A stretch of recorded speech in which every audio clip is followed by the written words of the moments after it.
Hello and welcome दोस्तों, स्वागत है आपका हमारे यूट्यूब चैनल में। दोस्तों आज की इस वीडियो में हम बात करने वाले हैं B third semester medieval history या हिस्ट्री कहें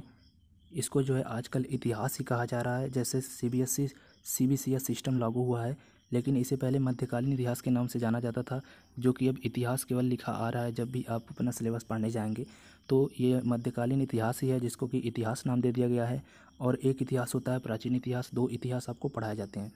तो आज की इस वीडियो में हम इसी मध्यकालीन इतिहास कहें या फिर इतिहास केवल कहें, उसके सिलेबस के बारे में डिस्कस करने वाले हैं। तो चलिए वीडियो शुरू करते हैं और देखते हैं मध्यकालीन इतिहास या फिर इतिहास का सिलेबस। तो इसमें आपका जो पेपर कोड नेम है वो है HIS 201, यानी कि ये हिस्ट्री के HIS से लिया गया है। तो इसका जो पहला पेपर है उसका नाम है हिस्ट्री ऑफ मॉडर्न इंडिया 1757 से 1857 AD तक, यानी कि आधुनिक भारत का इतिहास 1757 से 1857 ईस्वी तक आपको जो इतिहास है भारत का उसे पढ़ना है। तो ये जो है मध्यकालीन भारत का इतिहास होता है, जिसको कि इतिहास नाम दे दिया गया है।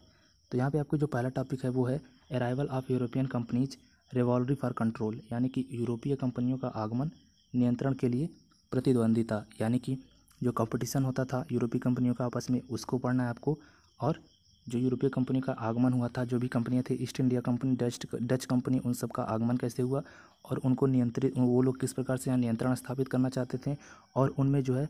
कितना कंपटीशन था यहाँ पे जो है अपना नियंत्रण स्थापित करने के लिए। तो ये सारी बातें जो है आपको इस टॉपिक में पढ़नी है।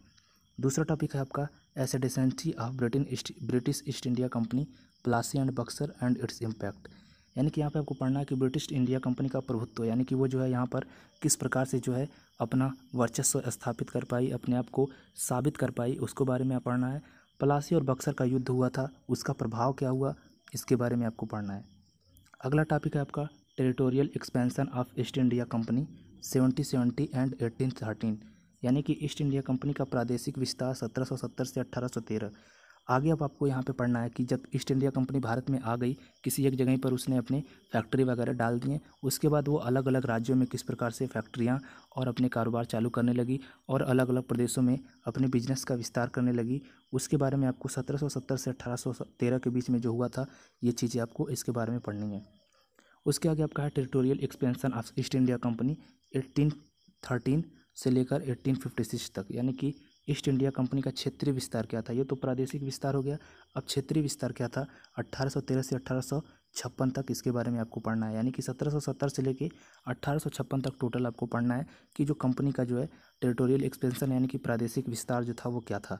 कैसे था। उसके बाद आपको पढ़ना है rise of Punjab under Ranjit Singh, conquest and administration, यानी कि रणजीत सिंह के अधीन पंजाब का उदय, यानी कि जो रणजीत सिंह थे पंजाब के, उनके अधीन में जो है, उनके शासन में जो है किस प्रकार से पंजाब का उदय हुआ, विजय हुआ, यानी कि वो किस प्रकार से जीते और प्रशासन के बारे में किस प्रकार से वो जीते, इसको जो है आपको पढ़ना है। इसके बाद जो आपका ये छठा, जो यहाँ पे थोड़ा मिस टाइप हो गया है ऊपर, ये है rise of Hyderabad and Mysore in 18th century, यानी कि 18वीं शताब्दी में हैदराबाद और मैसूर का उदय हुआ, इसके बारे में पढ़ना है। यानी कि दो चीज़ों के उदय, यानी कि पंजाब का उदय जो कि रणजीत सिंह के अधीन में हुआ और 18वीं शताब्दी में हैदराबाद और मैसूर का उदय हुआ, ये किस प्रकार से हुआ, ये सारी चीज़ें आपको पढ़नी है, किन किन शासकों के अधीन हुआ। इसके बाद आपका सातवां जो पॉइंट है वो है land revenue system during colonial period, permanent settlement, ryotwari and Mahalwari system, यानी कि औपनिवेशिक काल में जब अंग्रेज़ों ने यहाँ पे अपनी कॉलोनीज़ बना ली थी, उस समय में भू राजस्व प्रणाली क्या थी, यानी ज़मीनों की खरीद फरोख्त की क्या व्यवस्था थी, कौन ज़मीनों पर अपना हक जमा सकता था, कौन नहीं, इस प्रकार की प्रणाली क्या थी। अस्थाई बंदोबस्त के बारे में पढ़ना है, क्या होती है, रैयतवाड़ी क्या होती है और किसने चलाई, कब चलाई, मालवारी व्यवस्था क्या है, इसके बारे में आपको पढ़ना है।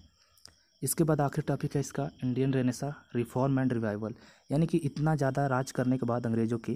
भारत का पुनर्जागरण हुआ, सुधार हुआ और पुनरुद्धार हुआ, वो किस प्रकार से हुआ, कैसे हुआ, इसके बारे में आपको इसके आगे पढ़ना है। अब चलिए बढ़ते हैं दूसरे पेपर की तरफ, जो कि है हिस 202 हिस्ट्री ऑफ मॉडर्न इंडिया 1857 से 1915 AD तक, यानी कि आधुनिक भारत का इतिहास 1857 से 1950 ईस्वी तक। अब आपको आधुनिक भारत पढ़ना है, जबकि भारत जो है बहुत आगे बढ़ चुका था उसके बारे में। तो यहाँ पे जो क्रेडिट इसका 3 है और यहाँ पे आपको पहला टॉपिक दिया गया है लॉर्ड लिटन एंड लॉर्ड रिपोन, यानी कि लॉर्ड लिटन और लॉर्ड रिपोन जो है अंग्रेज़ों के जो भी थे अधिकारी वगैरह यहाँ पे आए, गवर्नर वगैरह थे, उन लोगों ने किस प्रकार से यहाँ पे शासन किया, यहाँ पे कौन कौन से नियम बनाए, इसके बारे में आपको पढ़ना है, क्या क्या काम किया, क्या क्या अच्छे काम या बुरे काम किए। Lord Curzon and partition of Bengal, यानी कि लॉर्ड कर्जन और बंगाल का विभाजन जब हुआ उसके बारे में आपको पढ़ना है कि किस प्रकार से बंगाल का विभाजन हुआ, लॉर्ड कर्जन की उसमें क्या जिम्मेदारी थी, क्या भूमिका थी। उसके आगे commercialisation of agriculture and its impact on India, यानी कि कृषि का व्यवसायीकरण और भारत पर इसका प्रभाव।